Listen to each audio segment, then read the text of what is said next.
Welcome back. You're still watching the news at 10. In a bid to check impersonation, the management of the Joint Admissions and Matriculation Board is insisting only candidates to submit themselves for the newly introduced mandatory biometric verification will be allowed to sit for the April 11, 2019 Unified Tertiary Matriculation Examination. The Registrar of JAMB, Professor Ishaq Oloide, who explained the new measure at a stakeholders forum in Abuja, says it's aimed at checking cases of examination malpractice, including an increasing number of imposters. Professor Oloide also announced the approval of 708 computer-based test centers across the country for the examination.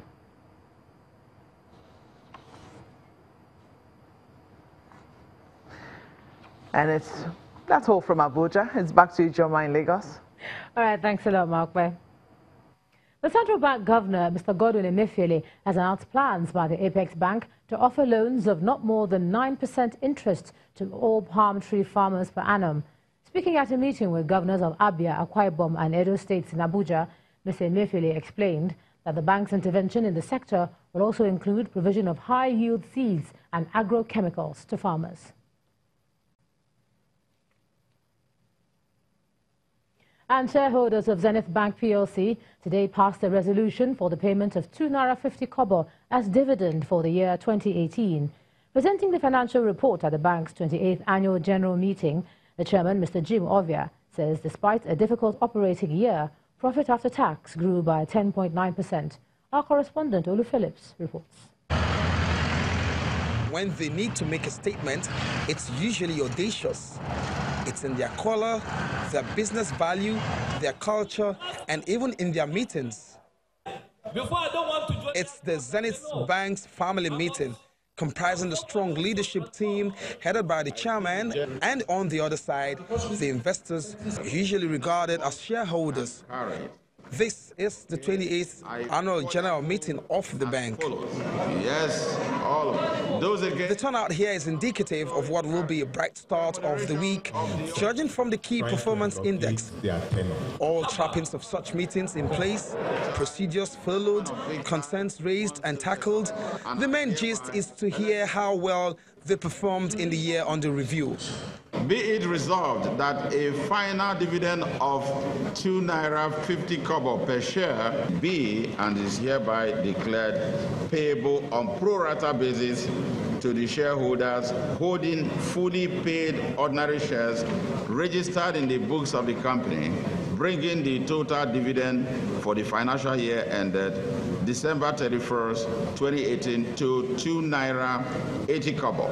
Now, those for and those against now carried. And so the gentleman there. Though a challenging year it was, very decent results were posted. I think they've recorded tremendous progress from less than 3% contribution. Today, we are talking of 15% contribution. I think that's a very significant. The group profit before tax grew by 16.6% from 199 billion naira in the year 2017 to 232 billion in 2018. Profit after tax grew by 10.9% during the period from 174 billion in 2017 to 193 billion in 2018. The numbers being displayed by Zenith Bank today it demonstrated about the exceptional health of the bank and the group. Literally, banks are like a local government in Nigeria, just like a number of organizations as well. It's a challenging environment. So if you also see this type of result coming in, they must also be commended. The group has projected a rewarding year ahead. An entrepreneurship scheme aimed at stemming illegal migration to Europe is being planned by the British Association of Business Executives and UNESCO Red and Earn Federation. Now, a memorandum of understanding to prepare youths for the dynamics of approaching the international market has been signed by the two organizations in Abuja. The partnership is aimed at improving the standard of living and ending human trafficking faced by Nigerian migrants. Our correspondent Kayla Megwa reports. Youth entrepreneurs are the backbone of any nation's economy. Nigeria has dealt with brain drain for decades, where the nation's best minds thrive outside the shores of the country due to unfavorable conditions within. You're welcome here once again. Seated here are staff of UNESCO's Read and Earn Federation and the British Association of Business Executives, here to sign a memorandum of understanding that will effectively end brain drain in the country. Where we have the best of brains. The Central Bank of Nigeria say they are on board with any initiative that empowers young people and stops this trend. Where we have the best of brains, where we excel elsewhere, we continue to dip so much in our excess reserves by going out of the country for training. That makes the banks so much excited when any capacity building program is to be situated within the economy. Intellectual, leadership, and economic capacity building are entrenched in UNESCO's 10-year TAP project, which was launched in August of 2017 for Nigerian youth. This synergy between UNESCO's Read and Earn Federation and the Association of Business Executives UK not only commits them to deliver internationally recognized programs for Nigerian youth, but membership with the Institute of Leadership and Management and the Association of Business Executives for Nigerian Youth.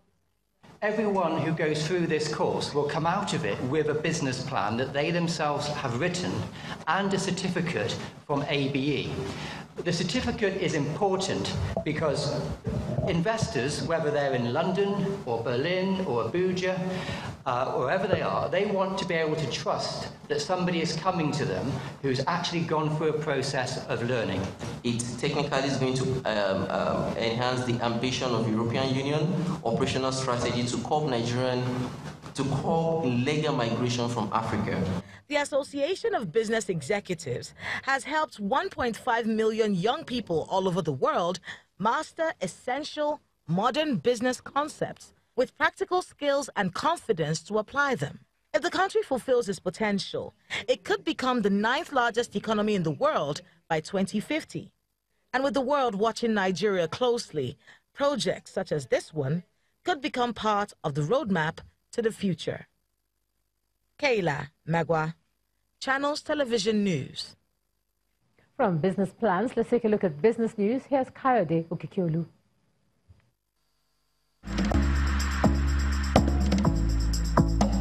You first. First Bank.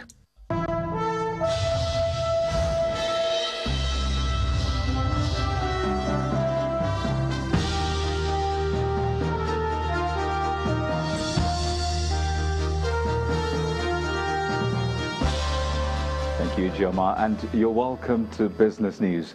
Traders in the Lagos International Trade Fair Complex are protesting the federal government's plans to reconcession the facility after keeping to the agreement for 15 years. The merchants believe that their investments are at risk as a planned revocation of an existing concession with Olik Nigeria appears to be close to reality. And sell-ups on small-cap financials saw the Nigerian Stock Exchange opening the week on a muted note. The benchmark indicator shed 0.06 percentage points at the close of the markets today. Let's now join Layo Adegoke for a summary of the day's trading.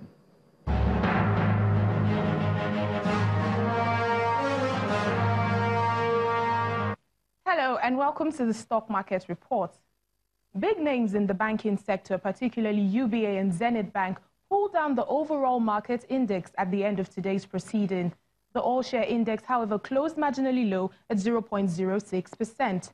Amongst the 5 major sectors that we track, only the consumer goods and the industrial sectors were in the green. The rest were in the red, led by the insurance sector. Overall, investors traded a little over 206 million shares, valued at almost 2 billion naira in 3,821 deals. The banking names were the major contributors to the volume and value traded, led by Axis Bank, Zenith, and UBA. And that's it on the Stock Market Report. I'm Layo Adegoke. Thanks, Layo. On a global scale, however, European stocks closed slightly higher today amid growing uncertainty over the outcome of the U.S. Federal Reserve policy meeting later this week. Major Asian stock markets also advanced on the day as investors awaited development on the US-China trade front. Let's find out how some other markets fared in the global space.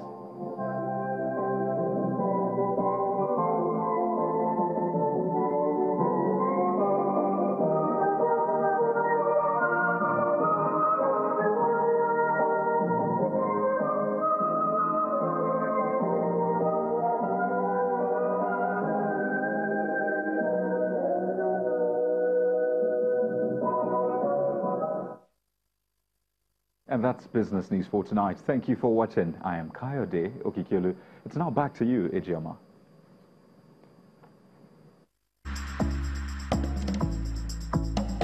You first. First Bank.